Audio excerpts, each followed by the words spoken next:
Okay. We have one over there. We do? Yeah, yeah. Oh, okay. Remember you used it to get I think that's the stuff one. yesterday? Oh, is it? We brought it back? Oh, Yeah. okay.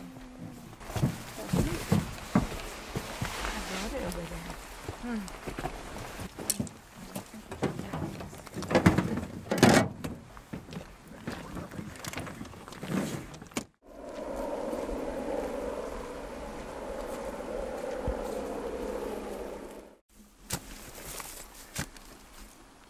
Specifically in Alaskan soils, I started seeing things in the early 90s.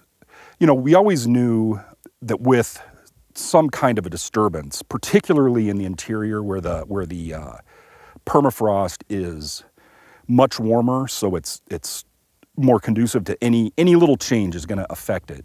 And so you'd say get a forest fire go through, or somebody would clear an ag field.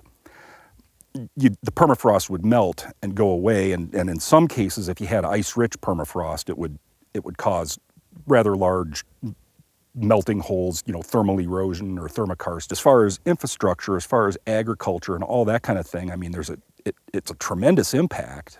You'd go out into places that hadn't really had disturbance, and you were starting to see some of these things just in raw forest. All of a sudden you would come across a thermokarst, which, you know, that's not really supposed to happen. You know, if that kind of stuff starts happening without the disturbance, you know, I mean, that's going to be a major impact on forestry, on, you know, all kinds of resources.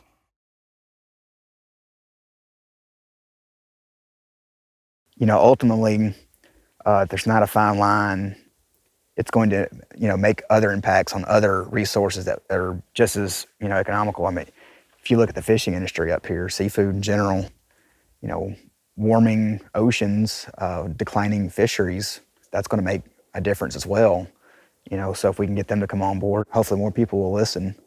You know, something's got to change. I think it's easier to get them to buy in because they're starting to see the changes. You know, how come the fish runs are not as great as they used to be? You know, how come I can't collect as, you know, dip net as many fish, or hunt these areas, or, you know, pick berries, or, you know, what have you. So that's, you know, that's kind of the one thing that is a common thread that we all have a vested interest in, and they're being impacted as well. And when you start telling folks they can't, you know, do this, that, the other thing up here, you know, no matter what view you have, you start to pay attention. And then, you know, they'll actually listen to the science.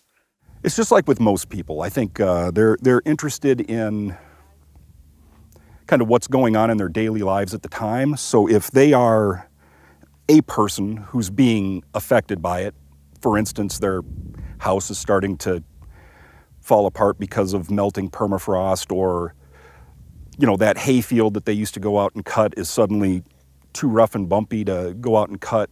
You know, I don't know if they're interested in the science, but they're certainly interested in, you know, hey, what's going on? That potato field or that hay field was fine for 20 years, and now all of a sudden it's, you know, going crazy on me. Out here in this frozen landscape, there is a huge amount of carbon being sequestered in the ice, and as it melts, the microbes get after it, and the next thing you know, it's off-gassing, getting into the atmosphere, and actually domino that effect. You know, I mean, it's just, the hotter it gets, the more carbon dioxide, the more methane are getting released from these permafrost organic soils. You know, and where's the tipping point? That's the big question. Once that thermal tip happens and you start driving, you know, the heat into the soil, it's really, I mean, even if you came in and managed to cool it off, that heat is still going to be driving down for another 10, 15 years, you know? I mean, it takes it that long to kind of go through it. I just don't think enough people have seen it in their backyard. It's affected them enough to get the buy-in. And it's going to be a hard spot to be in for whoever has to make that decision. You know, weighing our way off of the fossil fuels and trying to slow the increase of greenhouse gases. But, you know, maybe it's already too late past that tipping point to make a meaningful change. Maybe not, but until you try, you never know. And as of right now, it's just sit around and talk. So Makes it tough. Okay, we know it's happening now. I mean, the evidence is there. You know, the global warming is happening. You don't even have to worry about the reasons or why fors or whats. You could say it's sunspots, you could say it's pollution, whatever. As long as we realize it's there and plan accordingly, it doesn't have to be an apocalyptic scenario.